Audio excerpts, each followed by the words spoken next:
La deuxième théorie dont nous disposons, c'est celle de la social-démocratie, dans laquelle je n'inclus pas le socialisme français pour des raisons qui tiennent aux conditions particulières du développement des mouvements progressistes en France, du fait de la grande révolution de 1789, qui a installé un acteur qui n'a existé qu'en France, le citoyen, et des conditions particulières dans lesquelles le mouvement ouvrier en France a pris en charge des tâches politiques qu'il n'a pas eu dans les autres pays, ou dans les autres pays comme l'Allemagne et autres. C'est le mouvement ouvrier qui a pris en charge les tâches démocratiques, la construction de l'État démocratique, pour rendre possible l'expression de la revendication sociale. Question qui ne s'est pas posée de la même manière en France. Mais la social-démocratie, je n'incite devant vous que pour sa doctrine, en l'acceptant dans son honnêteté, c'est-à-dire en faisant comme si ceux qui la professent y croyaient vraiment.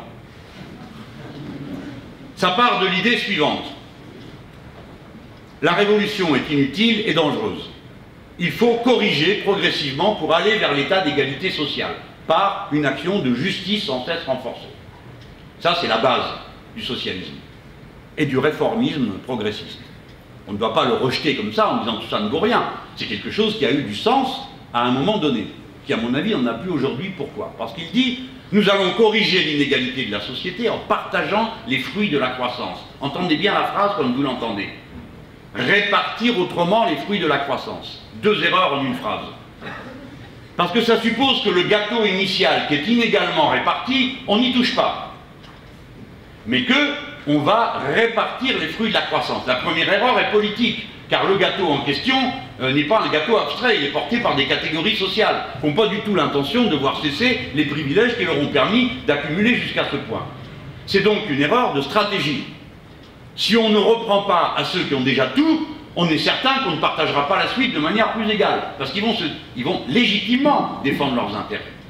Deuxième erreur, c'est partager les fruits de la croissance, suppose donc qu'on corrige l'inégalité fondamentale par une croissance sans fin, dans un monde dont nous venons d'apprendre qu'il est fini, c'est-à-dire fini au sens de pas infini. C'est Paul Valéry qui disait ça, le temps du monde fini est commencé. Bon, voilà. C'est pas si vieux que ça, mais maintenant on le sait.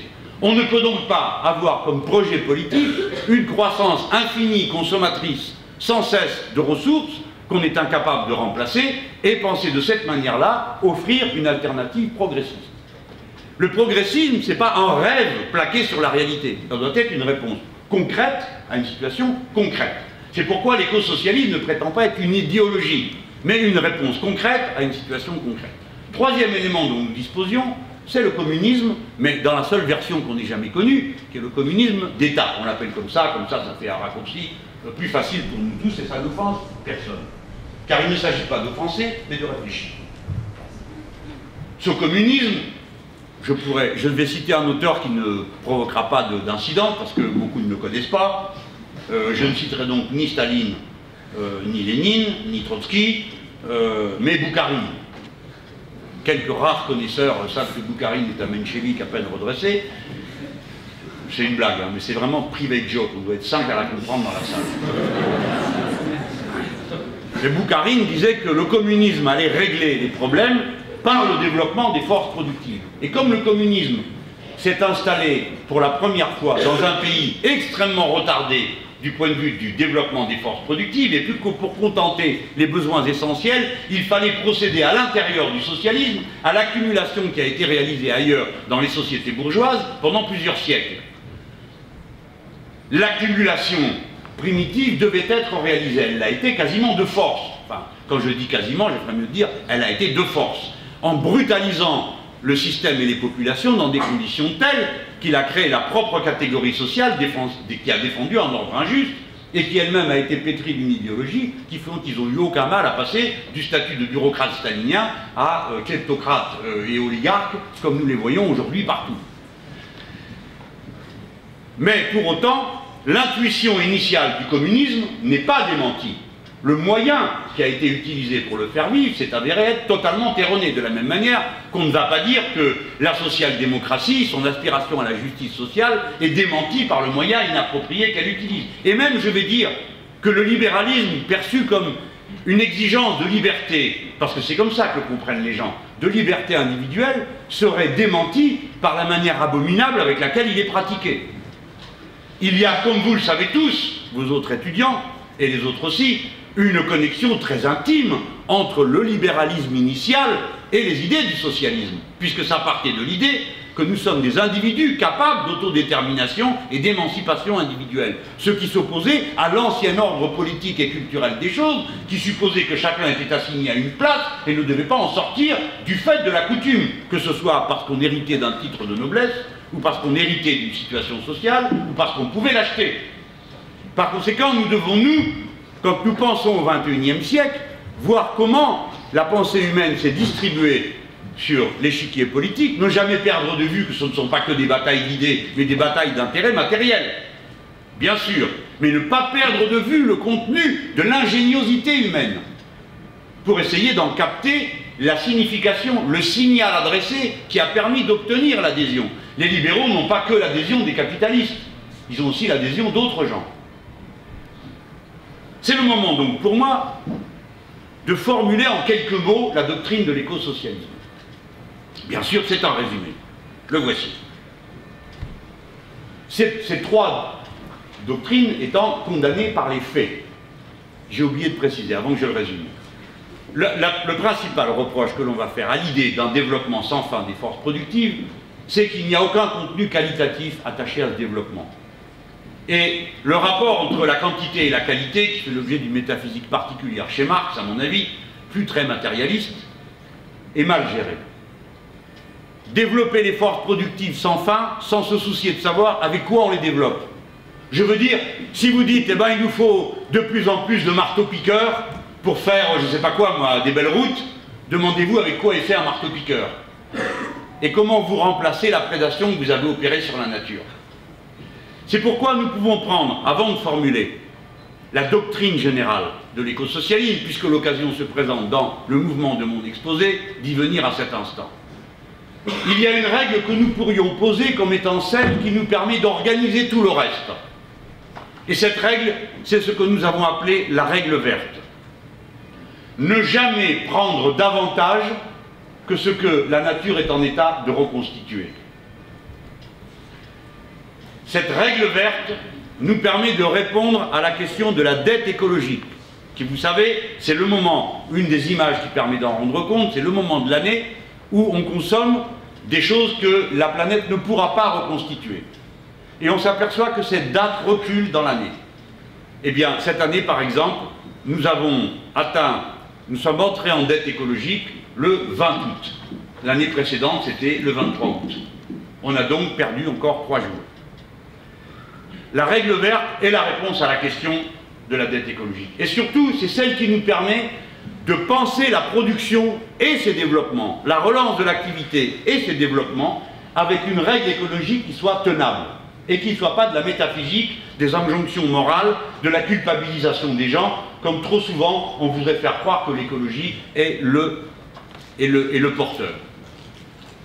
Ça ne sert à rien de rendre les gens responsables de consommation dont ils ne sont pas responsables. Les véhicules diesel, si les gens en ont acheté, c'est pas pour pourrir l'air des autres. C'est parce qu'on leur a donné des conditions financières qui leur permettaient de les acheter à moindre coût. Et aujourd'hui, ils ne sont pas en état de changer leur véhicule, et d'ailleurs, ils ne peuvent pas faire autrement que d'avoir un véhicule, parce qu'il n'y a pas de transport public entre le lieu où ils vivent et où ils ont été chassés, du fait que les centres-villes sont devenus absolument invivables du coût que ça représente, et qu'ils sont allés habiter loin. Je donne cet exemple pour dire la sottise et l'absurdité des raisonnements culpabilisateurs qui retournent contre la fraîcheur et l'émancipation de la pensée écologique, les gens qui se disent « Ok, si c'est pour nous taxer davantage ou nous faire aller à pied ou à bourricot, on n'est pas d'accord ». La règle verte nous permet, branche par branche, activité par activité, thème par thème, de repenser ce que nous sommes en train de faire. Et donc de faire appel à l'imagination et à l'inventivité de tous. Ce n'est donc pas une régression intellectuelle ou un rejet du progrès que le contenu de ce paradigme écologique. C'est l'inverse. C'est un appel à l'inventivité, à l'imagination, à l'investissement, à la création dans des conditions jamais vues, parce qu'il y a urgence. Et parce qu'il y a urgence, parce que la mer monte, pour résumer, il y faut plus de solidarité que jamais, et moins de compétition entre ceux qui ont à se sauver ensemble. Maintenant, je résume la doctrine. Elle part du point numéro 1. Il n'y a qu'un seul écosystème compatible avec la vie humaine. Ce point est crucial. Il objective tous les autres rapports politiques que je vais maintenant énoncer. Objectif, cela veut dire, il donne valeur de nécessité à tout ce que je vais dire. Nécessité au sens où on l'utilise dans le vocabulaire philosophique, qui ne peut pas ne pas être. D'obligation en quelque sorte.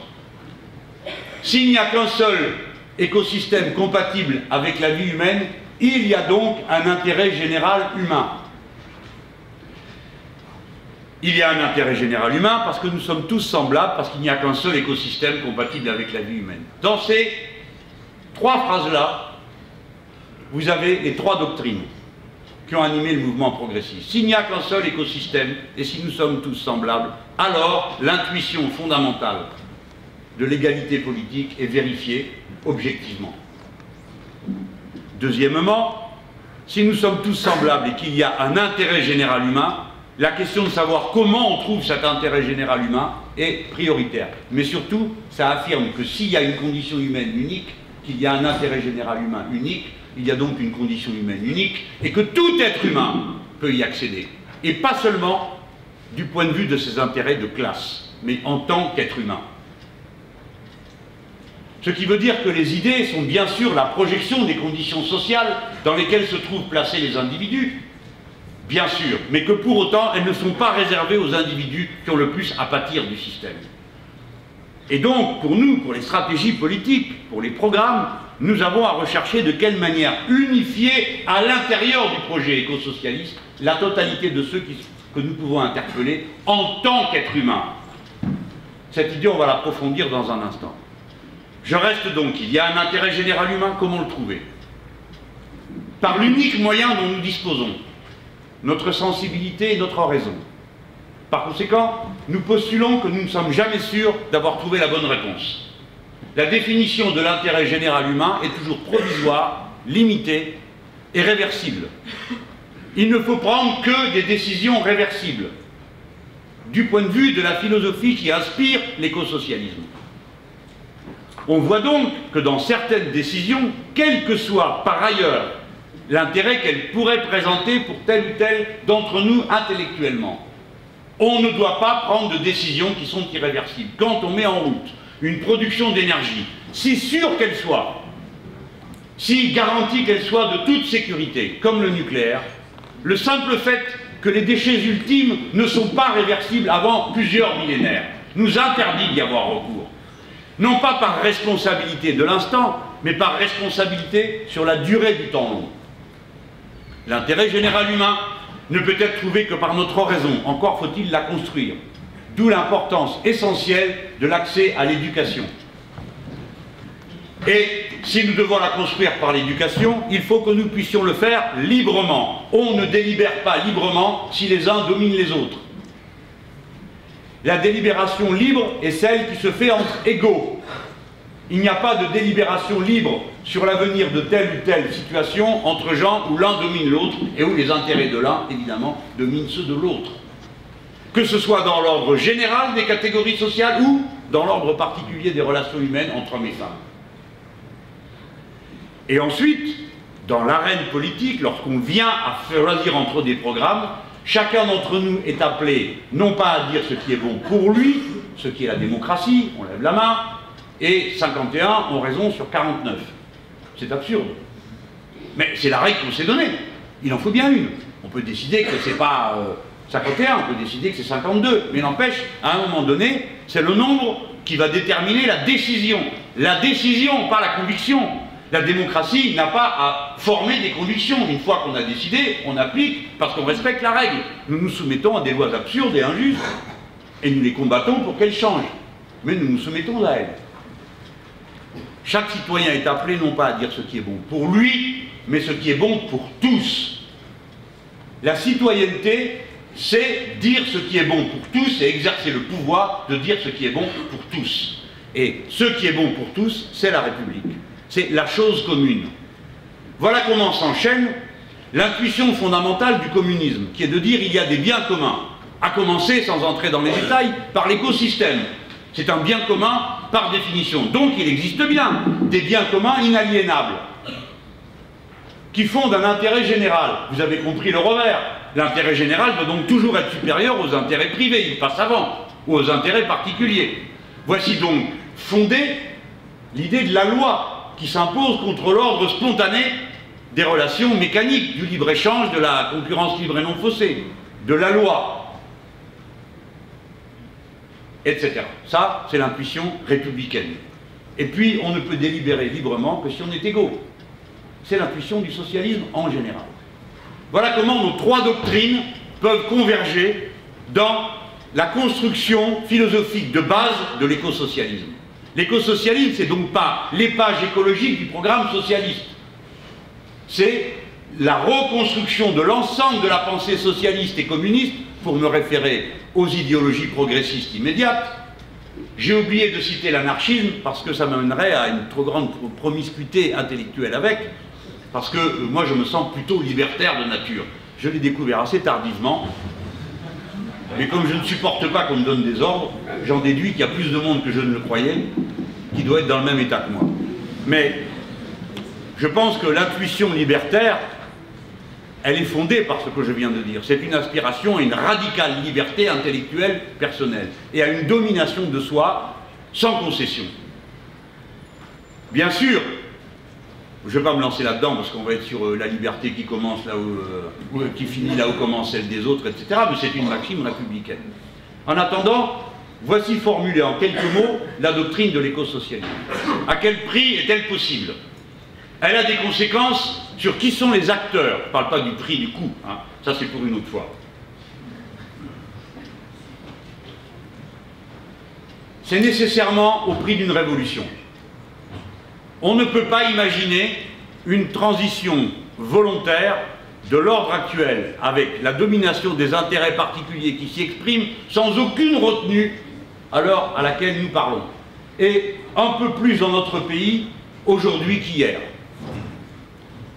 On ne peut pas imaginer que le changement se ferait par consentement éclairé. Les sociétés restent le lieu du conflit d'intérêts. Et c'est donc à l'intérieur de ce conflit qu'il faut proposer les solutions qui sont perçues par le grand nombre comme correspondant à l'intérêt général, mais en même temps qui nous permettent d'aller jusqu'au bout. Je parle donc de révolution citoyenne.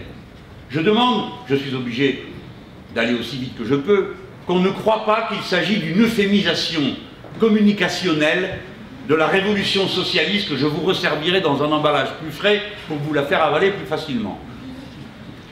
La révolution socialiste met à l'ordre du jour les tâches socialistes.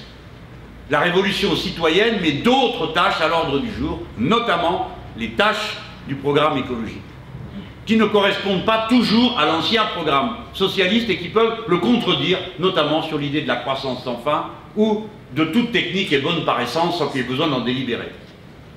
Je prends que ces deux exemples parce que c'est ceux qu'on comprend le plus vite et qui sautent le plus vite à l'esprit. C'est donc une révolution. Pourquoi? Parce que c'est un changement des institutions qui vise à faire en sorte que le collectif décide. C'est donc l'antithèse de la monarchie, fût-elle républicaine, et de la Ve République. Quand vous changez les institutions, alors d'abord commençons par libérer, j'ai oublié, libérer le mot révolution de son fatras d'imagerie d'Épinal, qui n'appartient pas à la tradition de gauche, qui est en général la caricature qu'en ont fait nos adversaires. Alors, les hommes hirsutes et à moitié nus qui bondissent avec des femmes dépoitraillées sur des barricades en se tirant des coups de fusil avec les autres et qui rêvent d'aller se flanquer des coups de bâton, ça n'a jamais été le programme de la révolution socialiste nulle part, à aucun endroit du monde. Je vous dis ça pourquoi? Parce que vous n'avez qu'à regarder le tableau de cet hypocrite de Delacroix, hein, pour vous faire une idée de comment les bourgeois arrivent toujours à refiler leur camelote. Alors vous voyez, la liberté qui dans le peuple la bonne mine, elle a déjà perdu la moitié de son corsage, pourquoi faire? Pourquoi faire? Pourquoi elle a besoin d'être à moitié nue pour avancer? Mais c'est pas ça le plus étrange. Il y a un gamin avec 2 revolvers. Vous le trouvez sympathique, vous, parce que vous avez lu Victor Hugo. Vous croyez qu'il s'agit de Gavroche.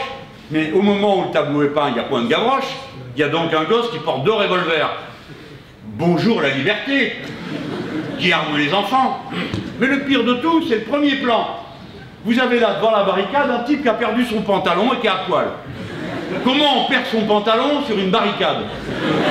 Comment on fait pour avoir perdu sa culotte et son pantalon devant une barricade? Mais quand même, si vous observez attentivement le tableau, vous voyez dans un coin monsieur bien mis avec une belle lavalière qui porte fort noblement un sabre et un fusil. Lui, c'est le bourgeois.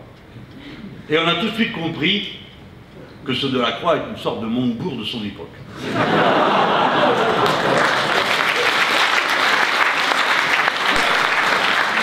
Donc, c'est une révolution quand on change les institutions. Et quand on change, qui a le pouvoir? Deuxièmement, c'est une révolution quand on change l'ordre juridique. Et l'ordre juridique de l'écosocialisme place au premier plan la solidarité et au dernier plan la compétition. C'est enfin une révolution dans l'ordre de la propriété.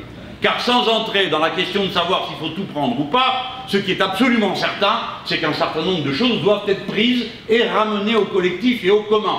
Comme les biens de première nécessité, je n'en citerai qu'un, l'eau. Mais on pourra dire bientôt l'air. Et par conséquent, tout ce qui a besoin d'air pourrait être très rapidement réexaminé. Et en tout cas, l'énergie, qui ne peut pas être une production privée, puisque la production privée est indifférente aux moyens qu'elle utilise. Voilà en quoi c'est une révolution dans les trois directions, institutionnelle, juridique et l'ordre social de la propriété. Elle est citoyenne, ce mot est essentiel. Toutes les révolutions dans l'histoire, vous les avez regardées. Moi, je ne parle pas pour les plus jeunes, je ne sais pas comment vous regardez. Mais nous les avons tous regardées, pendant longtemps, comme des préfigurations des révolutions socialistes. Nous en apercevions le contenu social. Nous disions que les conditions n'étaient pas réunies pour aller jusqu'au socialisme. Par exemple, si on examine la révolution d'Étienne Marcel, personne n'imagine que sous Charles V, on aille proclamer le socialisme. Le niveau de développement des forces productives, les relations sociales ne le permettaient pas. Il y avait des formes de communisme primitif pourtant à cette époque. Mais c'est une révolution et on la regardait comme ça, on apercevait son contenu social. La révolution citoyenne, c'est celle qui met à l'ordre du jour les tâches d'intérêt général et utilise les méthodes du socialisme pour les accomplir, les intuitions du communisme pour les comprendre, et les méthodes qui sont celles de l'écologie politique pour les régler.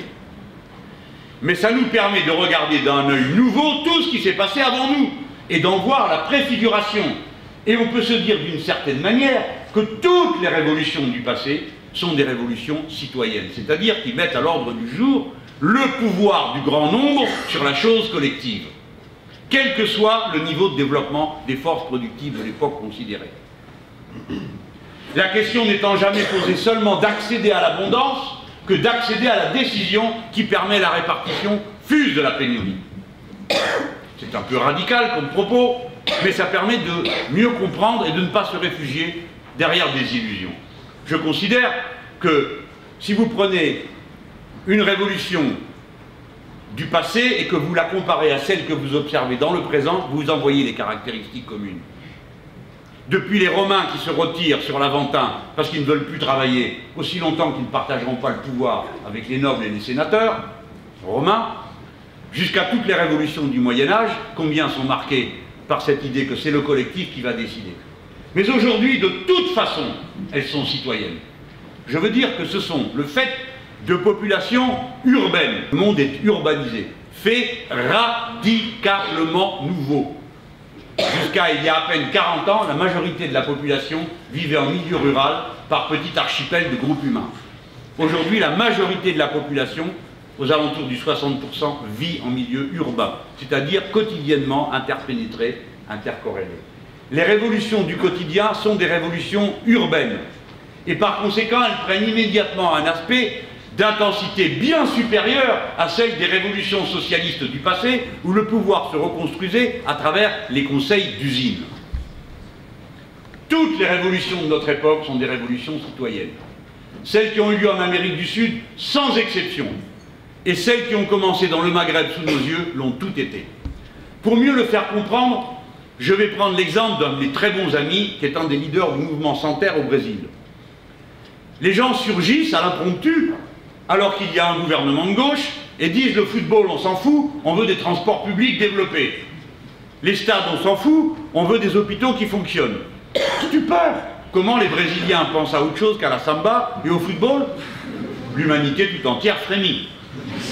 Rien ne se passe comme prévu. C'est un peu comme ces Arabes qui, au lieu de se battre pour des histoires de religion, se battent pour obtenir le droit au travail, l'égalité, la laïcité, l'émancipation individuelle. Décidément, plus rien ne se passe comme prévu. Et alors, un journaliste interviewe mon camarade et lui dit « Mais enfin, écoutez, monsieur, on n'y comprend plus rien. Il y a évidemment, c'est bien des revendications socialistes que présentent les gens. Plus de transport, plus de services publics, plus d'éducation, on appelle ça socialiste, hein, au sens général, générique du terme. » Et alors l'intervieweur lui dit « Mais on ne comprend pas, c'est des revendications socialistes et il ne se passe rien dans les usines. » Que répond le camarade? Ils se sont obligés de défendre une doxa, une doctrine. Il dit « Ah si, dans telle et telle usine, il y a eu une pétition, il y a des... » Mais ce n'est pas le sujet. À votre avis, qui est dans la rue? Les bourgeois aux mains soyeuses? Ou les prolétaires aux mains calleuses? Tout le monde, c'est les salariés qui sont là. Mais la forme de leur mise en mouvement est une forme urbaine, citoyenne, qui n'est pas celle de la revendication à l'intérieur de l'entreprise pour un autre partage de la richesse. Il s'exerce à l'échelle de la loi et de la société. Mais tant mieux!